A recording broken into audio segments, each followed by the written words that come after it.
दोस्तों कैसे हैं आप? आई होप आप सभी अच्छे होंगे।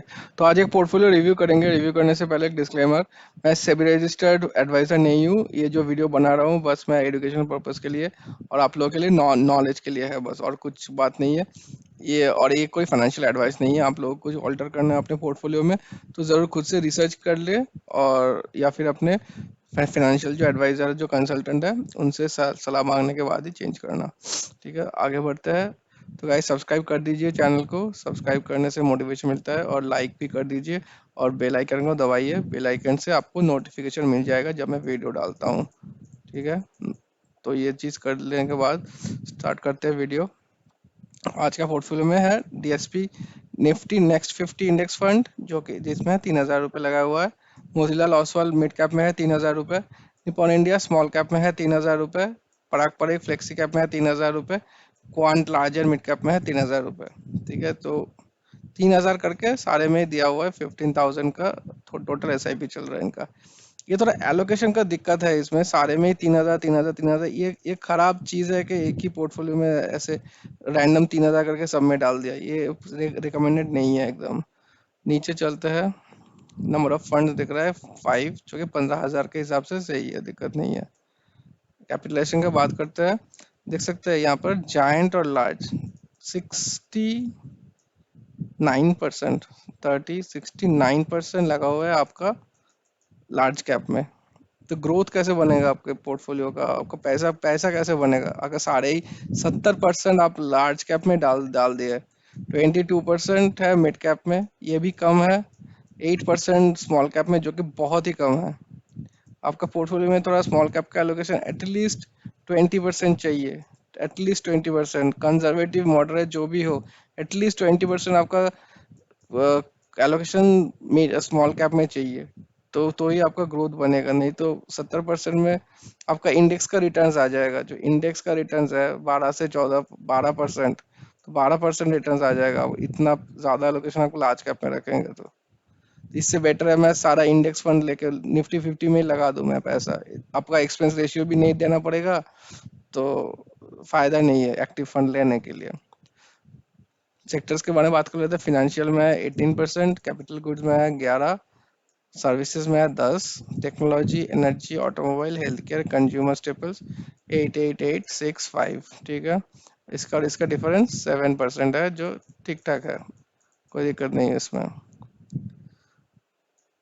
कंपनीज के बारे में बात करते हैं। जियो है, tube investments, HDFC, Bharat heavy heavy electricals limited, Reliance, Kalyan jeweller, persistent, Arvind pharma, Maruti Suzuki, NMDC, Bajaj holdings. काफ़ी अच्छे अच्छे कंपनीज है। Adani power, coal India, Jindal power. और यहाँ पे देखिए मैक्सिमम चीज़ क्या है, giant large giant large giant mid cap, एक मिड कैप हुआ, large large giant large large giant, मतलब सारे ही लार्ज और जायंट कैप में लगा हुआ है। देख सकते हैं। अब जब मैं इनको बस नहीं बोल रहा हूँ, हर एक व्यूअर्स को मैं बोलना चाहता हूँ, जब आप पैसा लगाएंगे ना किसी म्यूचुअल फंड में पैसा लगाएंगे, उसका प्राइमरी होल्डिंग्स देख लीजिए, कैसा कैसा होल्डिंग्स रखे हैं ये लोग। ठीक है, होल्डिंग्स कैसे रखे हैं। फिर आपका एलोकेशन सही करना है। ऐसा नहीं है कि मैं फंड चूज कर लिया, अच्छा ठीक है, मान लीजिए Motilal Oswal mid cap choose कर लिया, अच्छा है। कोई निपॉन का लार्ज कैप चूज कर लिया, ये अच्छा है, ठीक है। ऐसा टाइप, मतलब फंड चूज करने के बाद आपका नेक्स्ट स्टेप आता है एलोकेशन करना, कि इसमें कितना एलोकेट करना है।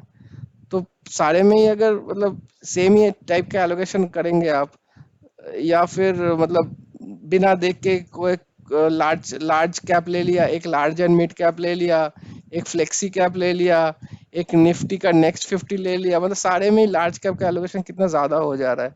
तो आप देखिएगा कि जब आप म्यूचुअल फंड में इन्वेस्ट करना चाहते हैं, तो आप देखेंगे कि एलोकेशन का सेक्टर में मैं अगर यहाँ पे 3,000 रुपये डाल रहा हूँ लार्ज में, और यहाँ पर भी लार्ज एंड मिड में भी 3,000 रुपये डाल रहा हूँ, तो मेरा ओवरलैपिंग कितना हो जा रहा है, मतलब लार्ज कैप का एलोकेशन कितना ज्यादा बढ़ जा रहा है आपके पोर्टफोलियो में। नीचे चलते हैं। इंडिया में मैक्सिमम पैसा लगा हुआ है, और पारंपरिक के लिए फ्लेक्सी कैप, पारंपरिक फ्लेक्सी कैप के लिए यूएसए में पैसा डल रहा है इनका। तो अभी जो मैं पोर्टफोलियो दिखाया वो दिलीप जी का आया हुआ है। तो ये बोल रहे हैं please look at my portfolio. इनका एज है 35 और टाइम है 12 साल के लिए। निपॉन का है, Nippon small cap 3,000, Motilal mid cap है, क्वांट लार्ज और मिड कैप का है, पराग पर एक फ्लेक्सी कैप है, डीएसपी निफ्टी नेक्स्ट 50 है, और पराग पर एक फ्लेक्सी कैप में ये लमसम करना चाहते हैं 50,000 10 साल के लिए, और क्वांट फ्लेक्सी कैप में भी 10,000 10 साल के लिए 50,000 कर सकते हैं। तो ये दो फ्लेक्सी कैप में अलग अलग डालने का कोई मतलब नहीं बनता है। तो आप अगर 1 लाख रुपए डालना चाहते हैं तो 50,000 कोई फ्लेक्सी कैप में डालिए, पराग पर एक ठीक है ऑलरेडी है आपके पास, और दूसरा जो 50,000 है कोई स्मॉल या मिड कैप में डाल सकते हैं। तो दो फ्लेक्सी कैप का अलग अलग से डालने का कोई मतलब नहीं बनता है। ठीक है, आगे बढ़ते हैं।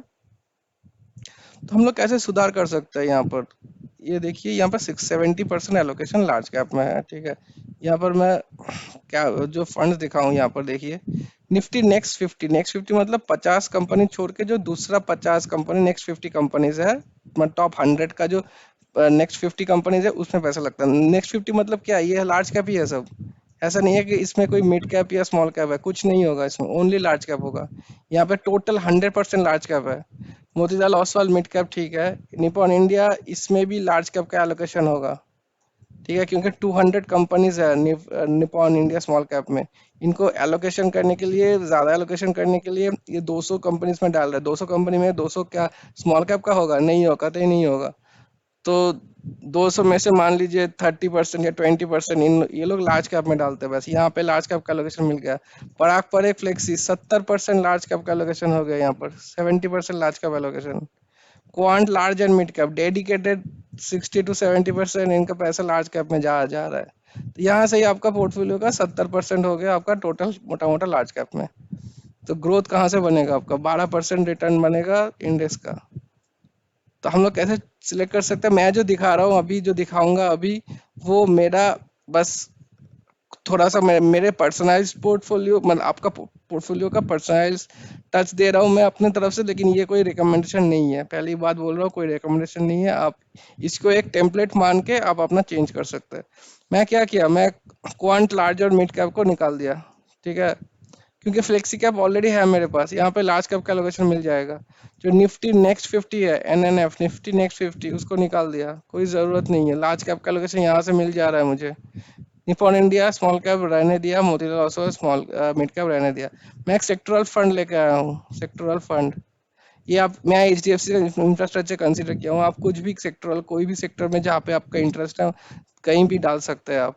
ठीक है, ये पीएसयू हो सकता है, या फिर बैंकिंग वाला कोई फंड हो सकता है, या कंजम्पशन कोई फंड हो सकता है, या फिर कॉन्ट्रा फंड ले सकते हैं आप। ठीक है, कुछ कुछ भी आप कॉन्ट्रा या फोकस्ड फंड या मोमेंटम फंड कुछ भी ले सकते हैं आप यहाँ पर। ठीक है, मैं बस एचडीएफसी का कंसीडर कर रहा हूँ दिखाने के लिए। और एक मैं क्या किया, स्मॉल कैप का एलोकेशन थोड़ा सा बढ़ाने के लिए, क्योंकि निपॉन मैक्सिमम मोटा मोटा 30% पैसा लार्ज कैप में डालता है। इसलिए मैं एक ऐसा स्मॉल कैप लेके आ रहा हूँ जो कि काफ़ी एग्रेसिव है, जो कि स्मॉल कैप का एलोकेशन ज़्यादा करता है।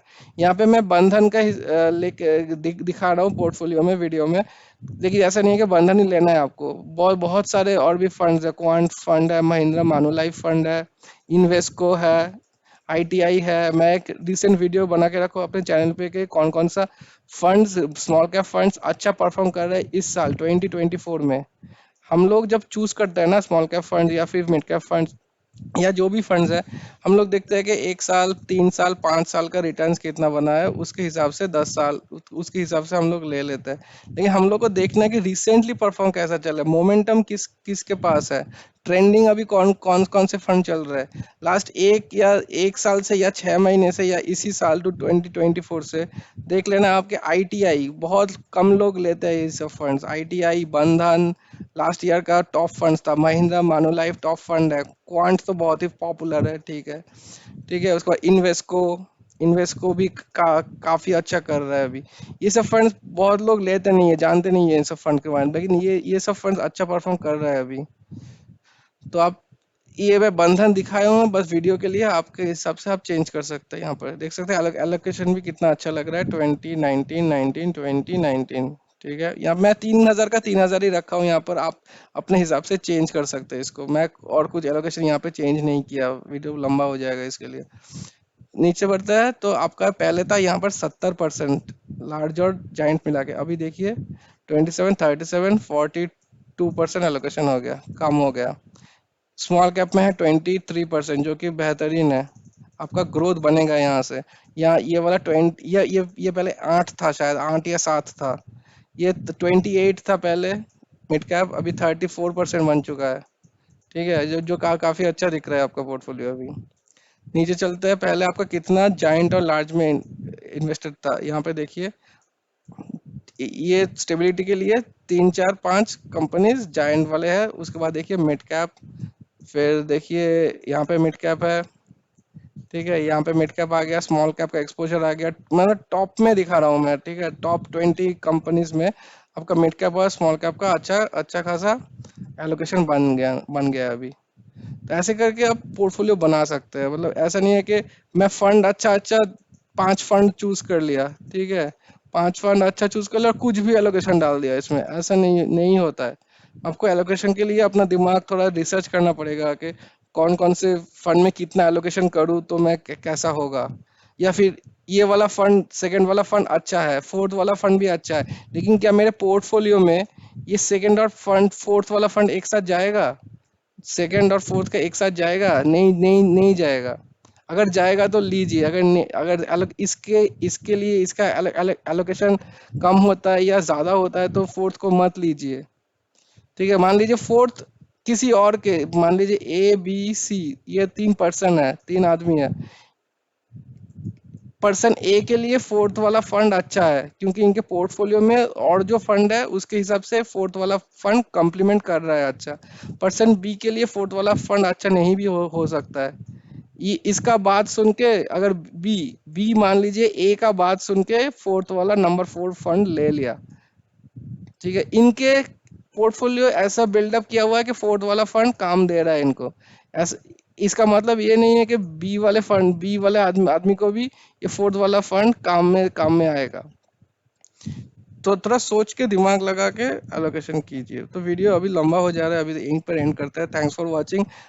पसंद आए तो लाइक और सब्सक्राइब कर दीजिए चैनल को, और कमेंट सेक्शन में कोई भी सवाल है तो पूछ सकते हैं, या फिर अपना पोर्टफोलियो शेयर करना चाहते हैं तो पूछ सकते हैं। Thank you so much for watching, have a good day.